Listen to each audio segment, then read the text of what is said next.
घर जमाई। विकी को हमेशा किस्मत ने उसकी मेहनत से ज्यादा दिया। पैदा हुआ एक बड़े घर में, मुंह में चांदी की चम्मच लेकर, और शादी भी की एक उससे भी बड़े घर में, सोने की चम्मच मुंह में लेकर। उसे मेहनत करने का शौक नहीं था। एक शौक था, वो भी घटिया शायरी करने का। उसकी हर बात शायराना ही होती थी। जैसे कि एक दिन, दूर से देखा तो चांद पे दाग था, दूर से देखा तो चांद पे दाग था, पास से देखा साबुन का छाग था। ठोको ताली। अरे ऐसी शायरी करोगे तो ताली तो पता नहीं, कोई तुमको ही ठोक देगा। शायरी वो बिल्ली है जो किसी का भी रास्ता रोक दे, और क्या मैं किल हूँ जो कोई मुझे ठोक दे। मुझे तो आपसे बात ही नहीं करनी। मैं निकला था गाड़ी लेके, लेकिन दौड़ के जा रहा हूँ। मेरी शायरी कोई नहीं सुनता, मैं घर छोड़ के जा रहा हूँ। धीरे बोलिए जी, मम्मी पापा को पता चल जाएगा तो तुमको सच में तुम्हारे मायके भेज देंगे। सस्ते साबुन से मेरी कॉलर चमकी नहीं, सच में चला जाऊंगा, मेरी बात कोई धमकी नहीं। अगर शायरी ही सुनानी है तो सुनाओ, लेकिन कोई काम धंधा भी तो करो। मेरे पिताजी के पास बहुत पैसा है, तो घर जमाई बन के खा रहे हो, और कल जा रहे हो ना अपने मायके, तो आज ही चले जाओ मेरी बला से। हमें तो अपनों ने लूटा, गैरों में कहाँ दम था हमें। अरे चुप हो जाओ, तुमको मिर्जा गालिब की कसम। अरे जाना है तो जाओ, लेकिन पहले मेरे मम्मी पापा से मिलकर जाओ, वरना वो क्या सोचेंगे। लेकिन विकी अकेले ही अपनी कार लेकर अपने मायके यानी कि अपने खुद के घर पहुंच जाता है। अरे बेटा, तू अचानक, बहू कैसी है? अरे माँ, बहू तो बिल्कुल बदल गई है, मुर्गी हाथ से निकल गई है।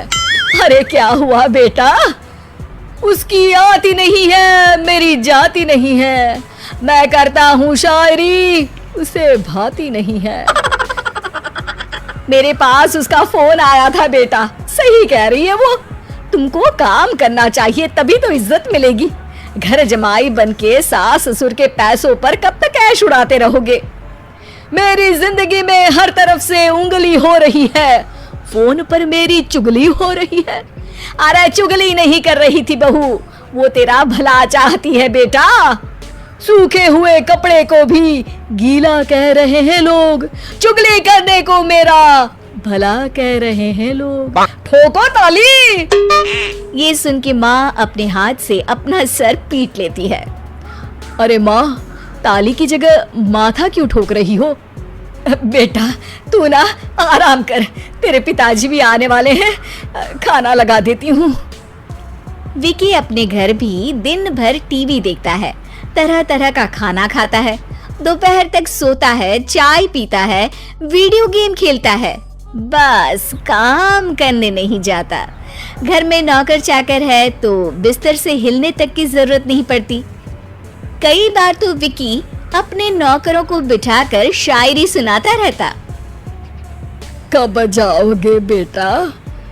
अरे कैसी बात कर रहे हैं डैडी, क्या आप मेरे फादर नहीं? आप मुझे भगाना चाहते हैं क्या? ये मेरा घर नहीं।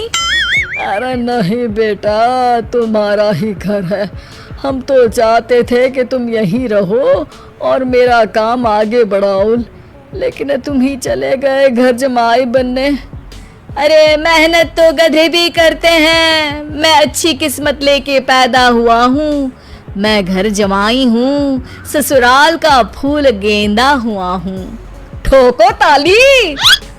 पिताजी और माँ सच में ताली बजा देते हैं। ऐसा पहली बार होता है जब विकी की शायरी पर किसी ने ताली बजाई हो।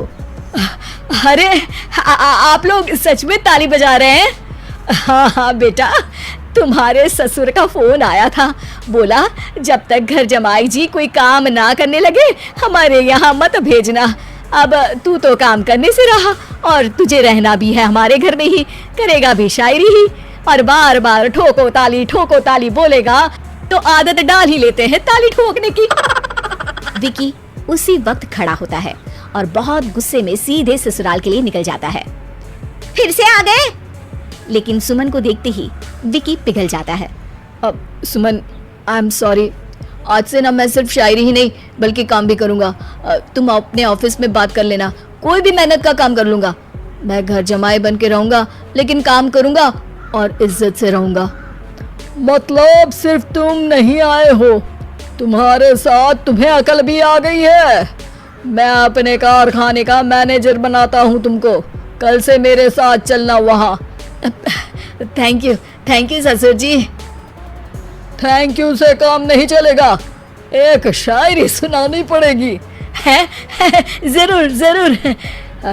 ससुर के पास पैसा होते भी मेहनत जिसको भाई है, वही सच्चा दामाद है, वही अच्छा घर जमाई है।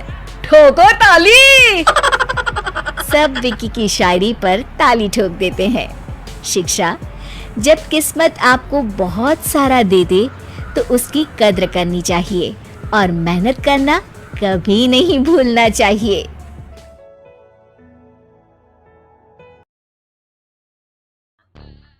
सिद्धि की शादी के बाद वो ससुराल चली जाती है। पीछे रह जाती है भाभी रानी। सिद्धि के ससुराल जाते ही भाभी कहती है, अरे वाह जी वाह, सारे कपड़े मेरे। हाय रे पैंट, अरे वाह वाह, मजा आ जाएगा। अरे ये सिद्धि की अलमारी के सामने खड़े होकर क्या बड़बड़ा रही है?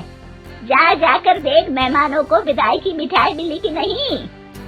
अब हाँ माँ जी, क्यों नहीं, लेकिन पहले कपड़े तो बदल लूं। अब रानी आ जाती है सिद्धि के उन कपड़ों में जो वो ससुराल जाने से पहले घर छोड़ जाती है। अरे रानी, कुछ दिन रुक जाती। अरे ये तो सिद्धि बिटिया को मैंने ही दिया था, बड़ा ही फपता था उस पर, तुझ पर तो कुछ खास नहीं लग रहा। अब वो ना मेरे सारे कपड़े गीले थे तो सोचा पहन लूं। वैसे भी सिद्धि को कौन सा भी पुराने आउटडेटेड कपड़ों को पहनना है। वैसे भी ये सूट तो मैंने तभी पहना था, वैसे खास है भी नहीं ये। हाँ ठीक है, लेकिन ना मेरी सिद्धि पर तो जमता था। सारे मेहमान चले जाते हैं और सिद्धि ससुराल से मायके पहली बार आती है। अपना घर, अपना कमरा, अपनी अलमारी। ये बोलकर जैसे ही सिद्धि अलमारी खोलती है तो सामने उसके कपड़ों की जगह कुछ और ही रखा होता है। माँ, ओ माँ, जरा कमरे में तो आना। सास और रानी वहाँ पहुँच जाते हैं। रानी ने पहनी होती है सिद्धि की जींस और टी शर्ट। अरे भाभी, ये क्या? ये तो मेरी बड़ी ही महंगी टी शर्ट है, इसे आपने घर में क्यों पहनी है?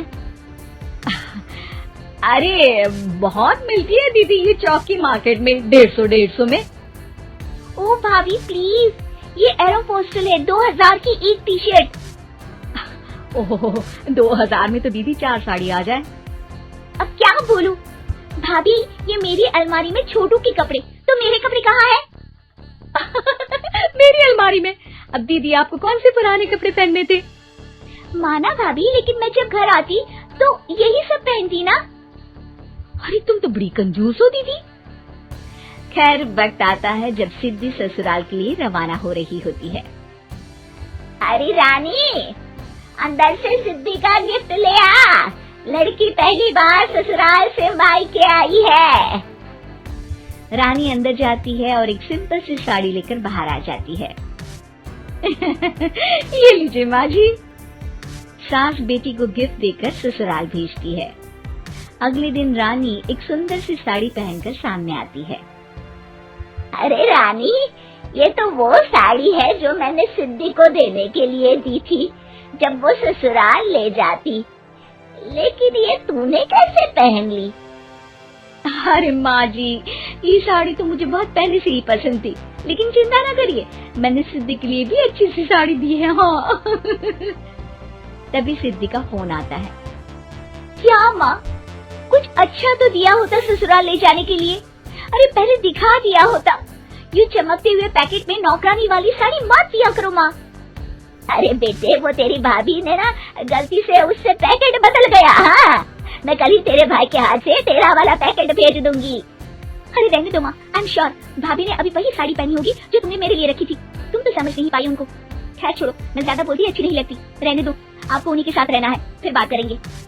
सास को रानी पर गुस्सा आ जाता है। वो उसके कमरे में जाती है जहाँ वो शादी का एल्बम देख रही होती है। रानी, मार्केट जाकर एक ऐसी ही साड़ी लेकर आ, कल प्रतीक जाकर सिद्धि के घर दे आएगा। अरे क्यों माँ जी, कितनी साड़ी देनी है दीदी को? यहाँ कोई सेल लगी है क्या? अरे चुप कर, मेरे बेटी के हिस्से की साड़ी खुद पहन ली, अब ज्यादा ज्ञान बांट रही है। एक दिन सिद्धि का फोन आता है। माँ, मेरी सास ने आप सबको खाने पर बुलाया है। सारे लोग सिद्धि के ससुराल पहुँचते हैं। खाना खाकर वो लोग निकल रहे होते हैं कि सिद्धि की सास सभी को गिफ्ट देती है। अरे बहन जी, बेटी के घर का खाना खा लिया, यही बहुत है, जो आप ऊपर से गिफ्ट भी दे रही है।